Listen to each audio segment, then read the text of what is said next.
to see you this morning, Morning, Senator.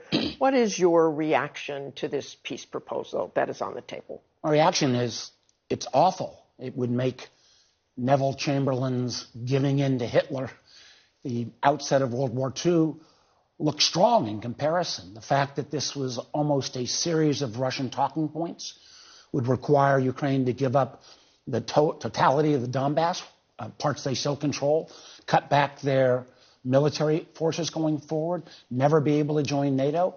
This would be a complete capitulation, and it's why I think you're hearing from Congress, both sides, people pushing back, and obviously the Europeans feel like they've been totally left high and dry. You've heard the deadline from President Trump, but then him saying that's not, there's room for negotiation here. It seems like, so what do you think happens on Thursday? It feels like this was a plan that they took almost entirely from the Russians, did no consultation with Congress, no consultation with the Europeans, obviously didn't read in Zelensky and the Ukrainians, and now they're getting ferocious pushback.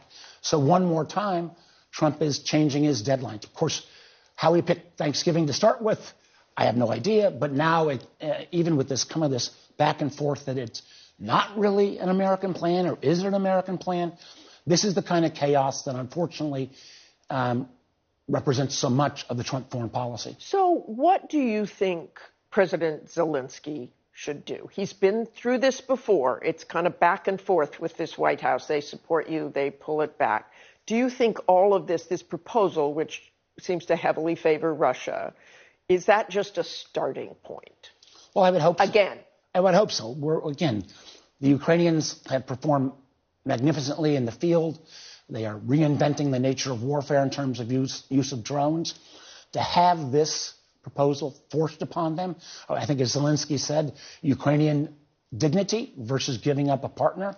I would hope the president would not be so weak as to try to force this plan on the Ukrainians and our other allies. It would, I think, send not only a horrible signal for Europe, but the person who's watching this probably the most closely is President Xi in China. And if the Americans are willing to throw in their towel so much like this on Ukraine, you can bet that Xi's thinking this gives him a clearer path in terms of taking Taiwan. But what does Zelensky do here? If on Thursday the president says, I'm telling you right now, take what we've got on the table, and there'd probably be some changes, or we're done. What does Zelensky do? Just hope that Europe rises and helps him out? You have overwhelming support still for Ukraine. The last Ukraine aid package had 80% of the Congress. I think the president is seeing this one-sided plan kind of blow up in his face with pushback from the Ukrainians, from the Europeans, from members of Congress of his own party. And my hope is he'll come back and be a bit more reasonable.